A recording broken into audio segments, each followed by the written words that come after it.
Welcome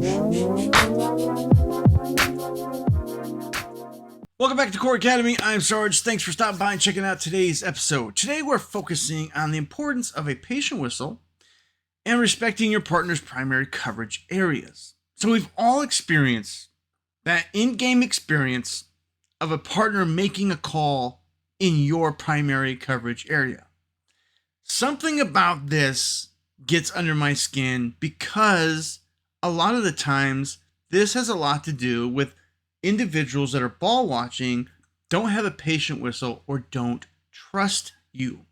So that is why it's always crucial in pregame to really discuss this as much as you possibly can. And I simply say, if a situation occurs that you feel that I'm not getting the call, be late, be needed, be right. So let's dive into a clip that I've put together that gives an example of this so that we as officials can be better about making the right call at the right time, trusting our partners, so that we don't have that frustration in the crews that can dynamically change how we feel about each other and can take a whistle out of the game if you've experienced that through frustration. So without further ado, let's get to this film, study it, and let's just get better at what we're doing on the court, because the more we get better, the better we're going to be able to show others how it's done. All right, let's get right to it. All right, let's jump into this clip. It's going to start pretty quick, but we're going to take time to really break it down. In the post, and there's a foul, lead calls it. Trail comes in and makes the call. All right, before we move on, let's just get a good look at where all our officials are. So we have our lead at the right spot. Has a good look at this play. Our center, good angle on it. And we do not have our trail at the 28. Okay, so that's our first look at this play. So let's move on and take a closer look at what these specific officials, specifically lead and trail, can contribute to really addressing some of the issues that are being seen in this play. All right, let's continue on this play and zoom in on what I am seeing as a really good call. So what we have here is a lead taking the initiative, being at the right spot, raising that nice strong call, and center, has a good look on this too, just in case something happens on the backside. So everything right here is clean. So as we move forward, this is a disposition that you will see from a good calm ref. That look over here at trail and wondering what's going on. Nothing will be said, but that look will tell you everything. And on top of that, center here is going to give a sort of a point at, yeah, lead, that was you.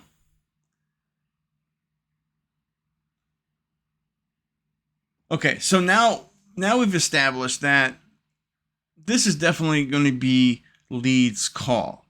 And when this happens, there could be some frustration within the crew, but normally crews get through it, and then, if it is brought up in the locker room, it's done professionally.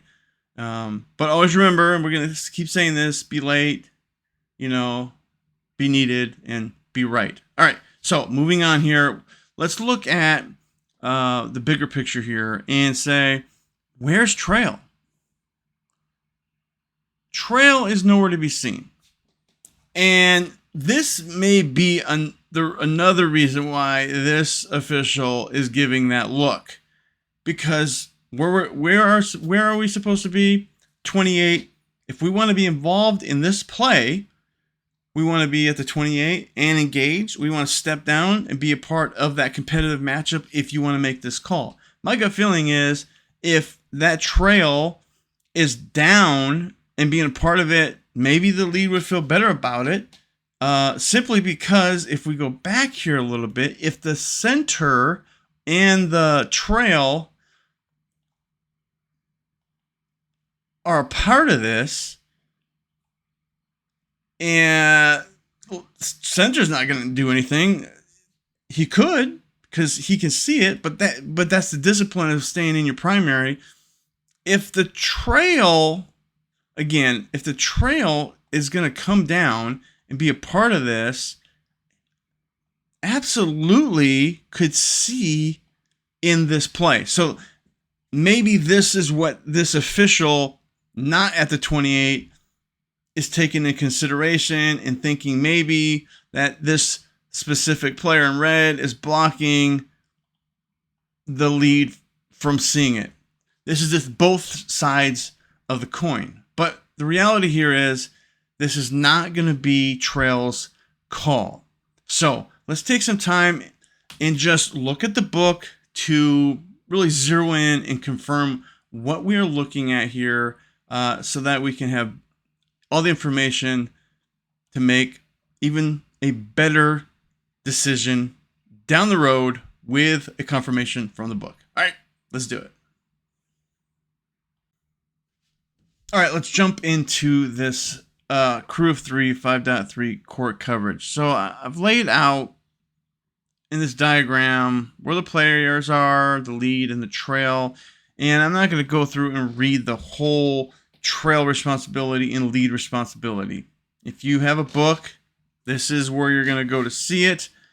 But identifying where you are at trail in this play and where lead is, you can say, yeah, definitely trail is not going to be taking this primary coverage area and lead is at the right spot. Again, the other flip side of it is if trail at 28 steps down and feels that lead when pinching the paint has a defender or offensive player who is in that area that is blocking the lead, and he feels that he needs to be a part of that play, be late, be needed, be right, then justifiably the trail could be a part of that play, as well as center, because a lead, a really good lead official, if they can't see the play, they're going to trust their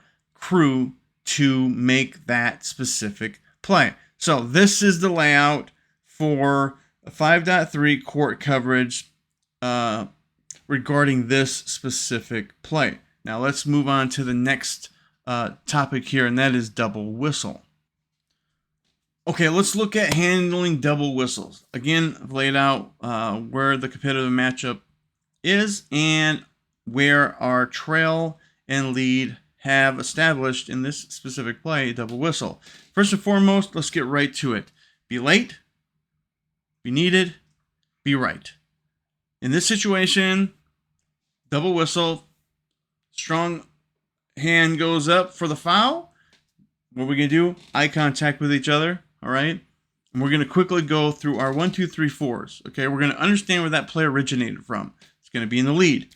Understanding each position primary coverage area. It's going to be in the lead. Okay. So now that we've knocked those things out, that trail is going to nod to the lead, and lead is going to go report the foul, and we're going to move on. Now, here's the deal. If this happens a lot in the game, crew chief will eventually establish that this needs to be talked about, but in a professional manner. It's really easy to do. All right, gentlemen, let's make sure that we're getting strong calls in our primary coverage areas, making eye contact with each other if there's double whistles, make sure that if it's coming from trail to lead, that, the secondary defender, the lead's going to pick that up, trust each other, trust the process. All right. Doesn't need to be a big speech. Build that trust and camaraderie. You can come back from things like this, but it takes working together in a good crew chief and good energy. So again, this is the handling of double whistles, and it's really not that hard. So the reality is, this particular play is going to go to the lead. All right, Z-Pack, you made it to the end of this episode. I really appreciate you taking time to watch this. I hope this is very helpful for your progress in your career as an official. I want to finish off with saying this. You're not going to be doing everything perfect in the game. You are not going to make every call right. You're not going to be at the right positions every single time. However, the more you are working on your game, the more consistent that you're going to be with the things that you're doing. Watching film of yourself and also watching film of others is going to make you better. I also want to say that if you have a circle of friends that you have developed a good relationship with in the officiating community, I want to make it very clear, some of those individuals don't want it as much as you. And you can't keep bagging and dragging people to come into that environment that you know is going to help them. If they don't want to be there, you can't force them. Encourage, but you can't force.